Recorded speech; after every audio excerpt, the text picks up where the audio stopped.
권력으로는 최고였고 그는 권력으로도 많은 권력을 가지고 있었던 위대한 사람이었습니다.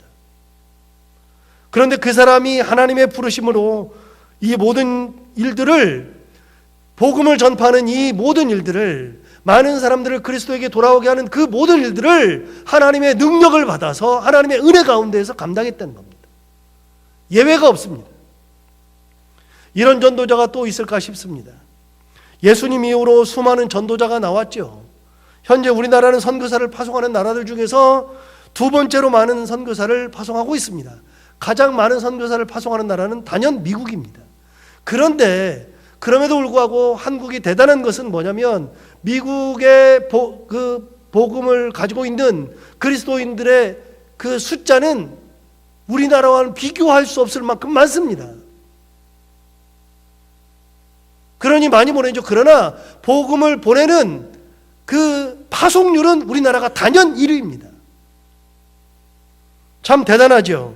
그렇게 하나님을 위해, 예수 그리스도를 위해 많은 선교사를 파송하는 나라이니 얼마나 많은 선교사들이 전 세계에 나가 있겠습니까? 그런데 어떤 선교사도 지금까지, 예수 이후로 지금까지 어떤 선교사가 나왔어도, 우리나라에서 그렇게 많은 선교사를 파송해도 그래도 사도 바울과 같이 위대한 사역을 감당하는 분은 없다고 단연코 말할 수 있습니다. 이것은 제가 우리나라의 선교사들이나 지금까지 선교 사역을 감당했던 모든 분들을 무시해서 하는 이야기가 아니라 그만큼 사도 바울이 위대했다는 것을 반증으로 얘기하고 있는 겁니다. 사도 바울의 그 사역을 능가할 수는 없는 사실이죠. 거기에 대하여 사도 바울은 능력도 대단했습니다. 학문은 최고의 학문을 했다는 거 말씀드렸고, 은사는 가지지 않은 것이 없었습니다. 방언을 말해도, 우리는 방언 하나 말하기 어렵죠. 저는 방언을 못하니까요. 방언을 하기도 어려운데 방언을 해도 하나밖에 못하죠. 사도 바울은 방언을 자기 입으로 그랬습니다. 자기가 쓴 글에서 나는 방언을 여러 가지를 한다 그랬습니다. 사도 바울은 방언을 참 많이 했습니다. 능력도 많았습니다. 신유연서도 있었습니다. 그는 아픈 사람을 기도하면 아픈 사람이 일어나고 죽은 사람도 기도하면 살려내는 그런 능력을 가지고 있었습니다. 그런데요, 여기서 아까 했던 질문을 다시 해봐야 합니다. 어떤 질문이냐? 이 모든 능력은 다 누구에게서 받은 거냐? 하나님께부터. 하나님으로부터 받은 능력입니다.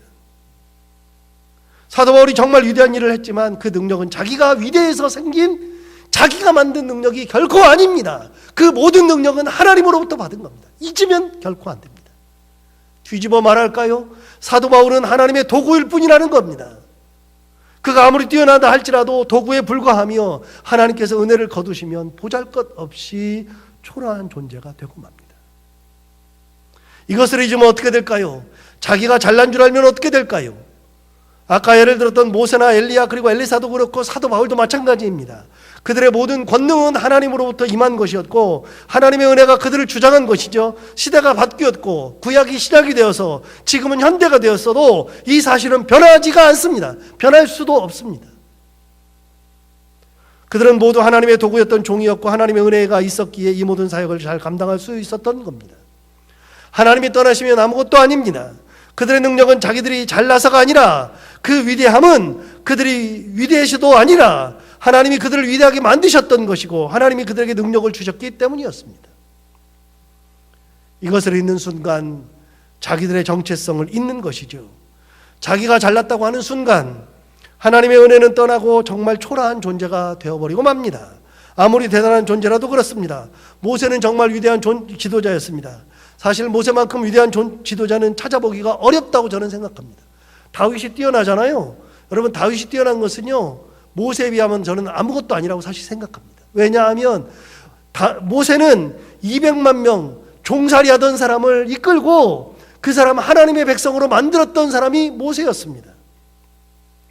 200만 명을 이끌고 출애굽해서 광야 생활을 40년 하는 사이에 만나라 메추라기를 경험하게 하고 홍해를 가르고 모든 전쟁에서 다 이기고 종살이하던 정체성을 가진 그들을 하나님의 자녀로 거듭나게 했던 위대한 지도자였습니다. 그런 그가 딱 한 번 하나님의 말씀을 어긴 적이 있습니다. 무리바에서의 일 말입니다. 여러분 잘 아시는 일입니다. 이스라엘 백성들이 항상 먹을 것을 달라, 물을 달라, 왜 우리를 여기까지 와서 데리고 와서 죽이려고 하느냐 등의 불평을 입에 달고 살았으니 얼마나 짜증날까요? 모세의 신앙은 가만히 서서 하나님의 행하시는 일을 보는 것이 모세의 신앙이잖아요. 모세는 움직이는 게 신앙이 아니고 모세는 기다리는 게 신앙입니다. 모세는 가만히 있는 것이 자기의 신앙입니다. 모세는 가만히 서서 하나님의 말씀을 듣고 하나님이 하시는 능력을 보는 것이 모세의 신앙입니다. 그런데 여러분, 모세는 그런데 이스라엘 백성들은 그게 아니었잖아요. 끊임없이 물 달라, 먹을 것을 달라, 왜 우리를 여기까지 와서 죽이려 하느냐 등 불평불만을 입에 달고 살았습니다. 그 모습을 보고 있던 모세는 얼마나 힘들었을까요? 저도 짜증 부리는 사람들을 여럿 보는데 짜증 부리는 사람 옆에서는요, 있기가 너무나도 힘듭니다. 홍해 앞에서도 이스라엘 백성들에게 가만히 서서 하나님의 하시는 말씀 이를 눈으로 보라고 했을 정도로 가만히 있는 것을 선호했던 모세. 먹을 것이 없을 때에도 하나님을 향하여 고개를 들고 있었습니다. 물이 없어도 하나님의 명령을 기다리고 있었습니다. 이런 그의 신앙이 위대한 지도자를 만든 것인데, 그렇게 많은 능력을 행했는데, 그런데 이스라엘 백성들이 무리바에서 또 물이 없다 그랬습니다. 그러니까 이제는 이스라엘 백성들에게 익숙해질 만도 한데 모세는 그것을 참지 못했습니다. 그래서 하나님께서 모세에게 반석에게 명령하여 물을 내라 말씀하셨는데, 반석에게 명령하여 물을 내라 말씀하셨는데, 그런데 모세는 어떻게 했느냐면 자기 화를 이기지 못해서 자기가 가진 지팡이를 반석을 2번을 쳐서 물을 냈습니다. 여러분, 그러자 반석이 터져서 물이 나왔어요. 물을 마시고, 사람이 물을 마시고, 그리고 짐승도 물을 마셨습니다. 물이 필요하다 해서 물을 냈습니다. 그럼 된 거죠. 여러분, 그럼 된 겁니까? 아니요, 물을 달라 해서 물을 주면 결과적으로는 되었을지 몰라도 실질적으로는 된 것이 아닙니다. 예를 들어 볼까요? 아이가 좋은 옷을 갖고 싶다 그래요. 자기도 사달라 그래요. 근데 난 돈이 하나도 없어요. 그러니까 애를 사주긴 해야 되겠고, 그래서 어떻게 해요? 훔쳐가지고 애한테 옷을 사줍니다. 그럼 된 겁니까? 여러분, 옷을 사달라 그래서 옷을 사줬습니다. 그럼 된 겁니까? 그것이 필요하다 그래서 그걸 가졌습니다. 된 겁니까? 아니죠. 절대로 아니죠. 여러분, 물이 필요하다 그래서 물을 냈습니다. 그럼 된 겁니까? 아닙니다. 절대로 그게 아닙니다. 한참 잘못되었죠. 하나님의 명령을 어겼잖아요. 하나님 뭐라고 말씀하셨습니까? 반석에게 명령하여 물을 내라 그랬을 때 모세는 반석을 2번 쳐서 물을 냈습니다. 이것이 모세의 발목을 잡았습니다. 하나님께서 모세를 광야의 지도자로 그치게 하신 겁니다. 가나안에서는 다른 지도자를 세웠습니다. 여호수아를 세운 거죠. 모세가 아무리 뛰어나도 하나님의 종으로서의 정체성을 잃으면 그때 버림을 받습니다. 아무리 위대한 지도자도 하나님의 종으로서의 정체성을 잃으면 그때부터 버림을 받습니다. 모세뿐 아니라 누구라도 그렇습니다. 사울왕이 그랬지 않습니까? 사울왕도 왕으로 세움을 받았으니 얼마나 대단한지. 그런데 그가 왕으로 세움을 받고 교만해지고 하나님의 뜻대로 살지 않으니 하나님께서는 그를 버려서 더 이상 왕으로서의 삶이 아니라, 더 이상 인간으로서의 삶이 아니라 버림받은 존재로 살게끔 만드셨습니다. 하나님께로부터 버림을 받으니 미치게 되었고 인생이 불행해지게 된 거죠. 그렇게 버림을 받았어도 왕에서는 내려오지 않았습니다. 그럼 된 겁니까? 여러분, 버림받았어도 왕은 지키고 있었습니다. 그럼 된 겁니까? 아니요. 그것이 더 큰 불행입니다. 차라리 왕에서 내려와야죠. 안 내려오니까 정말 험한 꼴을 다 보게 된 겁니다. 인간으로서도 최악입니다. 잊어서는 안 됩니다. 절대 잊어서는 안 됩니다. 진짜 위대한 지도자는 하나님을 잊지 않습니다. 정말 위대한 존재는 하나님을 잊을 수가 없습니다. 모든 능력은 하나님으로부터 오는 겁니다. 하나님이 세워주시는 겁니다. 사람이 그것을 부여한 적이 없습니다. 사람의 권위가 사람을 세운 적이 없습니다. 하나님이 세우셨습니다. 오늘 본문의 사도 바울은 어떨까요? 그는 정말로 하나님을 단 한순간도 잊어본 적이 없었습니다. 그리고 예수 그리스도의 조금을 잊지 않았습니다. 오늘 본문 20절과 21절을 한번 볼까요? 20절과 21절입니다. 나의 간절한 기대와 소망을 따라 아무 일에든지 부끄러워하지 아니하고 지금도 전과 같이 온전히 담대하여 살든지 죽든지 내 몸에서 그리스도가 존귀하게 되게 하려 하나니 이는 내게 사는 것이 그리스도니 죽는 것도 유익함이라. 이 본문은 빌립보서죠. 오늘 보는 본문은 빌립보서죠. 여러분 기억하셔야 됩니다. 빌립보서를 읽을 때는 꼭 기억해야 되는 게 하나 있습니다. 에베소서, 빌립보서, 골로새서 그리고 빌레몬서, 이 네 개는 사도 바울이 어디서 편지를 썼느냐면 감옥에서 썼죠. 그래서 이 편지를 뭐라고 부르냐면 옥중서신이라고 부릅니다. 여러분 이 서신을 읽을 때는 감옥에서 썼다는 것을 머릿속에다 두고서 성경을 읽어야 합니다. 여러분 감옥에서 지금 편지를 썼는데 뭐라고 했냐면 나의 간절한 기대와 소망을 따라 아무 일에든지 부끄러워하지 아니한다 그랬습니다. 여러분 부끄럽지 않답니다. 지금 어디 있는데요? 감옥에 있는데요. 감옥에 있으면 부끄러워해야 되지 않습니까? 괴로워해야 되지 않습니까? 어려워해야 되지 않습니까? 그런데 사도 바울은 감옥에 있으면서 그것이 부끄럽지 않다 그랬습니다. 그러면서 뭐라 그랬느냐? 지금도 전과 같이 온전히 담대하여 살든지 죽든지 내 몸에서 그리스도가 존귀하게 되게 하려 한다 그랬습니다. 여러분 살든지 죽든지 그리스도가 존귀하게 되려 한다 그러는 겁니다. 감옥에서도 사도 바울은 누구를 먼저 생각했냐면 그리스도였습니다. 그리스도가 존귀하게 되는 거였습니다. 내가 있는 것이 창피한 것이 아니라는 겁니다. 내가 있는 곳은 어느 곳이라 할지라도 하나님께서 주신 그곳이면 감옥이라도 괜찮은데 가장 중요한 것은 예수 그리스도가 내 안에서 살아계신다는 겁니다. 주님이 가장 중요한 겁니다. 그 안에는 온통 예수 그리스도였습니다. 옛날에 드라마 중에 파리의 연인이라는 드라마가 있었습니다. 박신양이 주연이었고 이동건도 있었고 김정은이라는 여배우도 있었죠. 그 중에 여러분 보신 분들 꽤 있으니까 이동건이라는 사람이 김정은을 좋아했잖아요. 김정은은 박신양 좋아하고 꼭 그렇게 만들어가지고 이동건이 김정은을 너무 좋아하니까 뭐라 그러냐면 김정은의 손을 갖다가 자기 가슴에다 딱 대놓고 뭐라 그러냐면 이 안에 너 있다 그랬잖아요. 유명한 대사 아닙니까? 여자들이 가장 좋아하는 대사 중에 하나죠. 진짜 이 안에 너 있습니까? 그렇게 되더라고요. 사도 바울의 마음속에는 주님이 계셨습니다. 잊어본 적이 없습니다. 주님이 전부였습니다. 감옥에서도 예수 그리스도였습니다. 이것을 잊는 순간 그는 아무것도 아닙니다. 그는 결코 이것을 잊지 않았기 때문에 위대한 지도자가 된 겁니다. 이것을 잊지 않았기에 위대한 전도자가 되었고 지금도 그의 발자취는 우리를 깨우치고 그의 말 한마디 한마디가 우리의 삶을 지배하고 있습니다. 만약 그러지 않았다면 우리는 사도 바울을 지금처럼 존경할 필요도 없고 따를 필요도 없고 생각할 필요도 없습니다. 정말 사도 바울이 대단한 것이 평생 교만하지 않았다는 겁니다. 하나님의 능력을 받고 예수 그리스도를 전파하면서 평생 교만하지 않았다는 겁니다. 자기 정체성을 잊지 않았습니다. 제자들을 길러내고 디모데나 디도와 같은 위대한 목회자를 길러냈어도 자기의 정체성, 즉 하나님의 일꾼이라는 점, 예수 그리스도를 위해 살아야 한다는 점을 결코 잊지 않았습니다. 이번에 저는 휴가로 여러 나라를 다녀왔습니다. 지중해에 있는 나라 5나라를 다녀왔으니까요. 2주 사이에.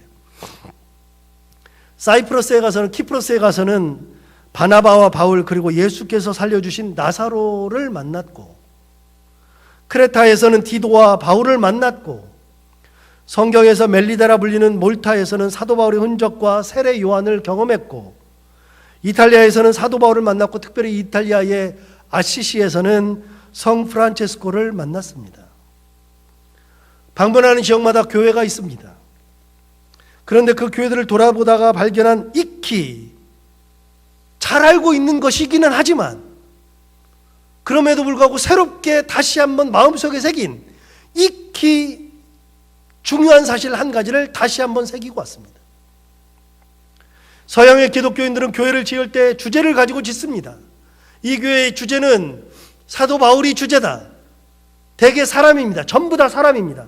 마리아가 주제인 교회, 디도가 주제인 교회, 바나바가 주제인 교회, 나사로가 주제인 교회, 프란체스코가 주제인 교회. 모든 교회는 주제가 있습니다. 예수 그리스도가 주제인 교회는 없습니다. 딱 하나 있습니다. 프랑스의 파리에 가면 몽마르트 원덕 위에 세워진 교회는 예수 그리스도가 주제입니다. 그런데 거기 말고는 대부분의 성당 건물을 지을 때, 천주교나 동방종교회나 건물을 지을 때는 주제가 있습니다. 그래서 크레타에 가보면 디도가 있으면 디도가 주제인 교회를 짓습니다. 디도가 거기 사역했으니까요. 키프로스에 가면 예수님이 살려주신 나사로가 죽어서 뼈가 묻혀있는 교회가 있습니다. 그 교회는 나사로 기념교회입니다. 바나바가 묻혀있는 살라미에 가면 바나바가 있고 거기 무덤이 있고 그 옆에는 바로 수도원이 있습니다. 주제가 다 있습니다. 아시시를 가면 아시시의 성 프란체스코가 거기서 태어나서 평생 동안 거기서 살았기 때문에 아시시의 성 프란체스코를 주제로 한 성당이 세워져 있습니다. 여러분, 주제가 있다고 말씀드렸습니다. 그런데 놀라운 것이 하나 있습니다. 이번에 가면서 다시 한번 뼈저리게 느꼈던 것이 뭐냐면 그 주제를 가지고 교회를 지었습니다. 그래서 디도 기념교회, 바나바 기념교회, 바울교회, 채찍교회 뭐 이렇게 하는데 그런 주제를 가지고서 다 건물을 지었는데 놀라운 것은요, 가보면 우리는 이제 형상이 없는데 거기는 막 그림을 그려놓잖아요. 그림을 그려놓는데 그 주제인 사람이 가운데 있어야 될 것 같은데 항상 가운데는 예수님이 계십니다. 어느 교회든 가면 예수님이 한가운데 계십니다. 그리고 그 주제의 사람이 옆에 서기 있습니다. 누구도 예수님의 자리를 대신한 사람이 없습니다. 대신할 수 없습니다. 항상 예수님이 한가운데 정면에 계시고 그 좌우로 그 주제와 관련된 사람들, 그 교회에 있었던 사람들, 그 사람들이 그림이 그려져 있습니다. 세상에 어느 누구도 예수님의 자리를 대신할 수 없습니다. 예수님의 자리를 대신한다는 것은 상상할 수가 없습니다. 사도 바울이 아무리 뛰어나도 사도 바울의 마음속에는 예수님만 계셨습니다. 여러분, 기억해야 됩니다. 이 굉장히 중요한 것. 그런데 현대 교회는 어떻습니까? 교회 중심에 누가 있는지 깊이 생각해 봐야 합니다. 우리도 모르는 사이에 그 자리를 다른 이들이 대체하고 있는 경우가 많고, 교회를 사유하는 경우도 많고, 교회가 자기 욕망을 충족시키는 도구가 되기도 합니다. 여러분 아십니까? 저는 나름대로의 뜻을 가지고 철학을 가지고 목회를 하는데 우리 교회에 행사가 별로 없잖아요. 그런데 제가 지키는 절기들이 있습니다. 기본적으로 지키는 4개의 절기, 성탄절, 부활절, 그 다음 맥주절, 추수감사절, 4개의 절기는 전통적으로 내려오는 절기이고요. 다른 절기들 안 지키는데 제가 유일하게 지키는 절기는 종교개혁주일입니다. 오늘이 바로 종교개혁주일입니다. 제가 여행하면서도 계속 종교개혁에 관련된 것들 생각하고 돌아오는데 그 중심에 주님이 계셨습니다. 주님이 계셔야만 교회가 살아납니다. 502년 전에 루터가 95개조 반박문이라는 것을 비텐베르그 성당 정면에 붙임으로써 종교개혁의 불길이 타올랐습니다. 그게 502년 전입니다. 그로부터 100년 전, 지금으로부터 약 600년 전이죠. 이전에 100년 전에는 얀 후스라는 사람이 체코 프라하에서 종교개혁을 주장했습니다. 그리고 형장의 이슬로 사라졌습니다. 그는 종교개혁을 주장했으나 성공하지 못했습니다. 그래서 얀 후스를 뭐라 그러냐? 종교개혁 이전의 종교개혁자라고 부릅니다. 루터나 깔뱅 같은 사람은 종교개혁을 한 사람들이죠. 그래서 종교개혁자라 그럽니다. 그러나 그 이전에 100년 전부터 이미 종교개혁을 부르짖는 사람이 있었습니다. 야누스, 위클리프 같은 사람들. 그 사람들이 종교개혁을 부르짖다가 그 사람들은 종교개혁을 성공하지 못하고 생명을 바치고서 성장의 슬로 다 사라졌습니다. 종교개혁 이전의 종교개혁가들. 여러분 아십니까? 루터가 말했던 종교개혁, 깔뱅이 말했던 종교개혁, 야누스가 그렇게 목숨 바쳐서 교회를 개혁하려고 했던 건 뭐냐면 예수 중심으로 돌아가자는 겁니다. 예수님 자리에 누가 대신하고 있었기 때문에 그렇습니다. 그 권력을 대신하고 있었고 지도자의 자리를 대신하고 있었기에 예수님 시대로 돌아가지는 겁니다. 사람이 그 자리에 있으니 사람 끌어내리고, 제도가 그 자리에 있으니 제도 끌어내리고, 그리고 그 자리는 예수님으로 채워야 된다는 겁니다. 어느 누구도 그들의 권위에 도전할 수 없었기에 교회는 점점 썩어져 갔잖아요. 중세시대 때 점점 교회가 썩어져 갔습니다. 돈이 교회를 지배했고 권력이 교회를 지배했으며 그런 과정 속에서 성적 타락이 난무했습니다. 고아원의 시초가 뭔지 아십니까? 고아원의 시초는 중세시대 때 사제들이 결혼하지 못하는데 다른 여자들 통해서 애를 낳고서 그 아이들 데려다가 키우게 된 것이 고아원의 시초입니다, 여러분. 얼마나 부끄러운지 압니까? 그래서 공공연하게 이야기하는 게 있습니다. 교회 본당 지하에는 아이들의 뼈가 수두룩하다. 이게 종교학가들 입에서 나온 얘기입니다. 예수님의 자리를 사람이 대신하기에, 권위가 대신하기에, 돈이 대신했기에, 그러기 때문에 나라는, 사회는 무너져가고, 신앙이 무너져가고, 성적 타락이 찾아오고, 예수님이 없는 그런 교회가 되었습니다. 제가 성지순례 가기 전에 새벽 기도 때 2번인가 말씀드린 적이 있습니다. 여러분, 교회 잘 다니려고 하지 말고요, 신앙생활 잘해야 됩니다. 교회 생활하는 것이 아니라 신앙생활 해야 됩니다.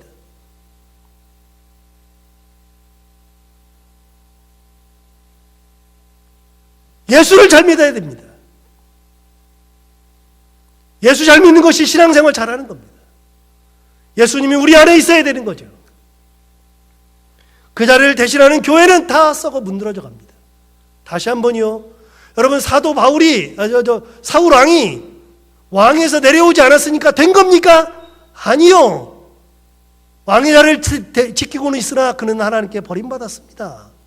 현대의 교회가 무너지지 않았으니까 된 겁니까?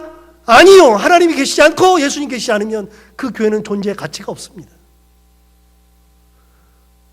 저는 목회하는 동안에 이 교회는 예수님이 계셔야 된다고 저는 항상 생각합니다. 주님이 계셔야 됩니다. 여러분 안에, 우리 안에 예수님이 계셔야 되죠. 우리 가정에 예수님이 계셔야죠. 다른 것이 뭘 대신합니까? 점점 대신한 것들이 생겨나면 안 됩니다. 특히 목사가 교회를, 예수님의 자리를 대신 꿰찰 때가 굉장히 많아요. 많은 교회가 그렇습니다. 저도 그럴 가능성이 얼마든지 있죠. 안 그러려고 이를 악물고 있습니다. 안 그래야 됩니다. 그래야 교회입니다. 그래야 예수님이 계시죠. 예수님이 중심이 아니면 다 필요 없습니다. 종교개혁을 통해서 예수 중심으로 돌아가자는 것이 교회의 살 길이었는데, 이 시대에도 예수님이 우리 교회의 주인이 되시고, 예수님의 자리를 어느 누구도, 어떤 제도도, 어떤 돈도, 어떤 논란도 대체할 수 없죠. 그래야 교회가 삽니다. 여러분의 가정에도 주님이 중심에 계셔야 합니다. 그래야 가정이 삽니다. 이런 놀라운 은혜가 오늘 종교개혁 주일에 여러분의 가정에, 여러분의 삶에, 우리 교회에 가득하기를 바랍니다. 기도하겠습니다. 하나님 아버지, 감사하고 감사합니다. 오늘도 하나님의 은혜 가운데 우리를 불러주시고 인도하시고 하나님의 크신 권능으로 우리를 붙들어 주셔서 참 감사합니다. 아버지 하나님, 오늘 종교개혁 주일인데 우리가 혹시 예수님의 자리를 대신하고 있는 것은 아닌지 다시 한번 돌이켜보게 하여 주옵시고, 세상에 있는 어떤 것들도 주님의 자리를 대신하지 않고 주님께서 이 한가운데 좌정하시고, 우리 교회에 좌정하시고, 가정에, 우리의 삶에 좌정하셔서 우리가 주님이 계심으로 사나 죽으나, 사도 바울이 고백했던 것처럼 살든지 죽든지 그리스도만 존귀하게 되기를 원한다 하였던 그 신앙의 삶을 살아가는 저희들이 다 되게 하여 주옵소서. 예수님 이름으로 기도하옵나이다.